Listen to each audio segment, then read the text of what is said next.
Toronto without electricity.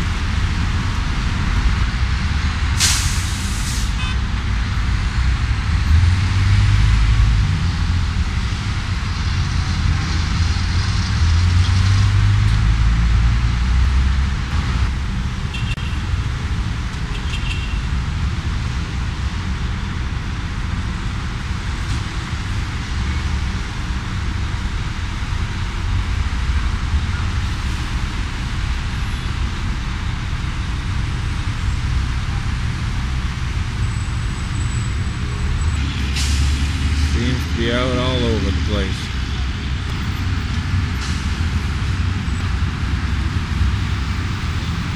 This could be the big one. The one that gets Ernie Eves fired.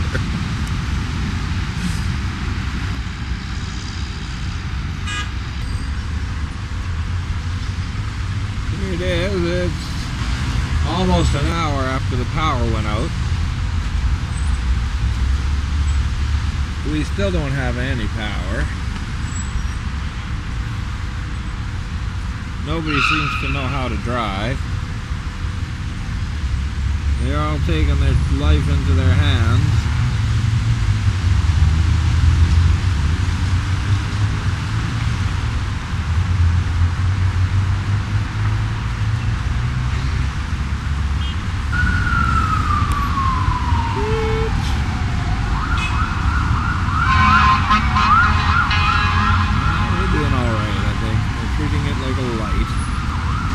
Instead of a four-way stop.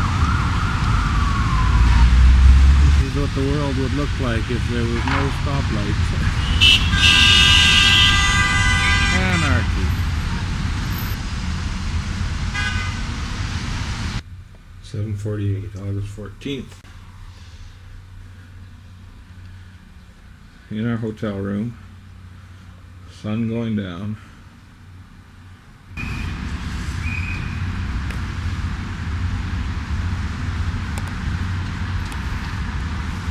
Power hasn't come back on yet.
And what Ernie Eves said in the past may come back to haunt him.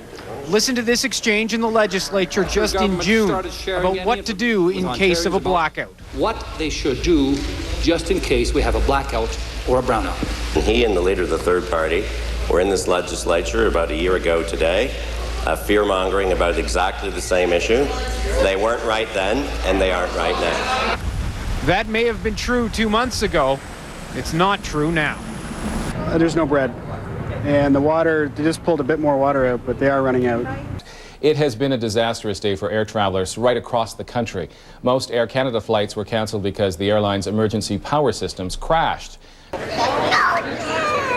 Limited power and a computer system crash has stranded thousands of passengers. Many were supposed to fly Air Canada. Hundreds of unhappy travelers spent the night on the airport floor, and some were still trying to catch up on their sleep today. No one has fond memories of the last 24 hours. And for those with cars, getting gasoline has been a big challenge today. At stations like this one at Lakeshore and Bathurst, the lineups have been long all day. As you can see, they continue right now. The Rogers AT&T Global News chopper on the scene. In many cases, the lines are backed up onto the streets.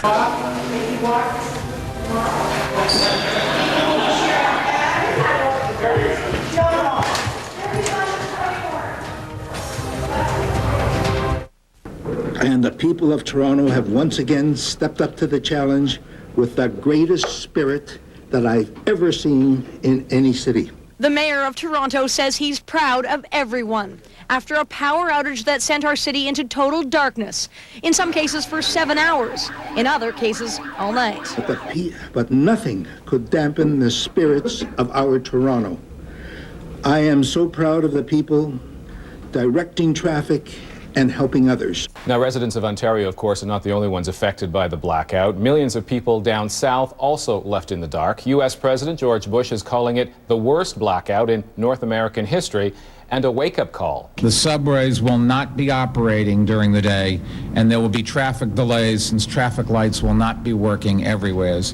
Thursday's massive power hit paralyzed the city. The evening commute lasted all night, with thousands forced to sleep on the streets. The new day brought some hope that life here could be getting back to normal, but right now the lack of power is still taking a bite out of the Big Apple. The blame game is in play here. New York says we didn't cause this. Canada says neither did we. Oh, I don't think there's any question that all the power companies that feel very strongly that it happened in Canada, whether it was somebody that did something wrong or a piece of equipment that failed. The mayor of New York is wrong on that aspect. We believe, the best information I have, is it started somewhere in the Midwest and then cascaded across Ontario and into New York and into Connecticut and into New Jersey. But I don't think anyone has an answer to that at this point. Tell me, have you ever seen the United States take blame for anything? This is no different. The critics say with millions of Ontarians still in the dark, where it started just doesn't matter. You don't have to be a rocket scientist to understand that this could have happened. I'm not even thinking about elections. I'm thinking about public safety, security, and health of our Ontario citizens. I view it as a wake-up call. You know, I've been concerned that our infrastructure, the delivery system, is old and antiquated. And I think this is an indication of the fact that we need to modernize the electricity grid. And so it's a good opportunity for us to analyze what went wrong and deal with it. We don't know yet what went wrong, but we will.